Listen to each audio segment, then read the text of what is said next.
Uy ijarasidan har oy 600-700 AQSh dollaridan daromad olishni istaysizmi? Unda bu uy aynan siz uchun.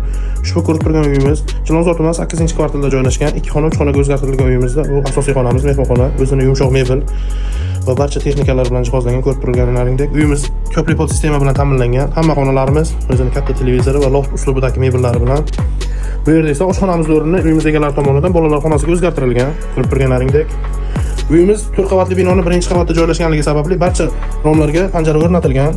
Xavfsizlik ta'minlash maqsadida. Bu yerda esa 1,5 guch balkonimizda uyimiz egalari tomonidan oshxonaga o'zgartirilgan. Ko'rib turganlaringdek bu yerda ham kerakli barcha mebel va texnikalar bilan ta'minlangan uyimiz. O'tirib ovqatlanish uchun stolchalari bilan, stol usullari bilan ko'rib turganlaringdek. Bu yerda esa ota-onalar yotoqxonasi ko'rib turganlaringdek. Uyimizda zerkalli planirovka deyiladi. Planirovkasi zalimiz va yotoqxonamiz kengligi va kattaligi bir xil razmerda bo'ladi. Ko'rib turganlaringdek bu yerda ham ajoyib mebellari, podstavkalari, o'zining trimonlari, ko'rib turganlaringdek rang uyg'unligiga alohida e'tibor berilgan. Ushbu uyimizda ham, ushbu xonamizda ham ko'prik pod sistemasi bilan ta'minlangan. Uyimizning umumiy maydoni 48 metr kvadratdan iborat. Granit eshikdan kirib kelish, отпечаткalik yaxshi zamoklardan qo'yilgan va razdelni sanuzlimiz bu yerda. Ko'rib turganlaringdek kafellar terilgan. Bu yerda esa vannamiz.